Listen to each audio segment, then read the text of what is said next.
Hi ladies, welcome back. This is your read aloud assignment video, and make sure that you are working out of that ELA packet that we sent home. It is currently week 2 and each page has a writing response page that matches the video here. Before you can do that writing, please make sure you watch this whole video and then of course click the link below to watch the actual read aloud. Today we are reading a Frog and Toad Together book. It's by Arnold Lobel, and the title is The Garden. I thought this would be a really fun choice for us to read as the weather gets nicer and we're seeing buds grow on trees and plants come up from the ground. So when you're reading this today, remember, we're working on describing characters in a story. And when you write, you're going to choose one character and talk about how they felt in the beginning, middle, and end of the story. But remember, you're not just saying Frog felt sad in the beginning. You would have to tell us why he was feeling that way. You want to help the reader understand how the character is changing and why he's feeling the way he's feeling. Got it? This book has 2 main characters, Frog and Toad, so most of you are probably going to choose Frog or Toad. Got it? So ladies, we have been so impressed with your neat handwriting and those beautiful finger spaces. I want you to keep that up. But there's also one thing we want you girls to continue to work on. We noticed one little error in a lot of the writing across first grade. And this is something that we are actually working on in the classroom as well. So I think it will be an easy fix for all of you ladies. I'm going to show you an example sentence and I'm going to read it to you, but I want you to think, what could take this sentence from good to great? Is there something that doesn't look right? Here's your sentence. It says, in the end, the doctor was brave. So that's about Dr. DeSoto that we read yesterday. In the end, the doctor was brave. Seems like a good sentence. It's clear. I know exactly what they're talking about. But there's something that's still not right when you look at it. What is that?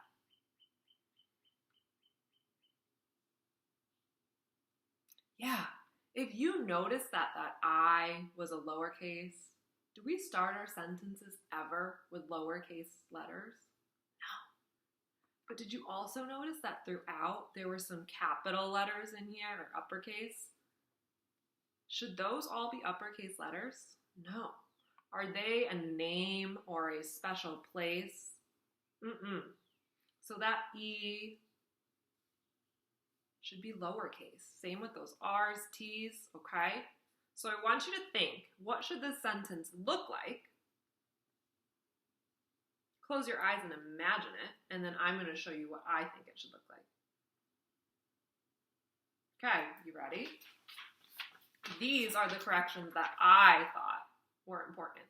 Still says the same thing. In the end, the doctor was brave, but notice that all those capital letters have changed to lowercase and vice versa. I'm going to show you them next to each other so you can see the difference. Look at that. Which sentence looks easier to read? Which sentence looks proper? Yeah, the one on top is a lot easier to understand. It looks like writing that big kids do that are working really hard, and you girls are about to be 2nd graders, so I know you can do that as well.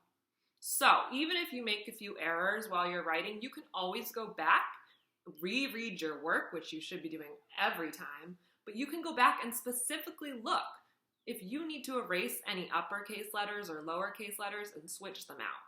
Got it? Good job, girls. And last but not least, let's go over those writing tips. We know we always start with a capital letter and end with punctuation in those sentences, right, ladies? And then those finger spaces and that neat handwriting. And like we talked about today, make sure you use uppercase letters when you have to and lowercase letters when you have to. Think about the title, the garden, and the introduction sentence that you're going to include it in.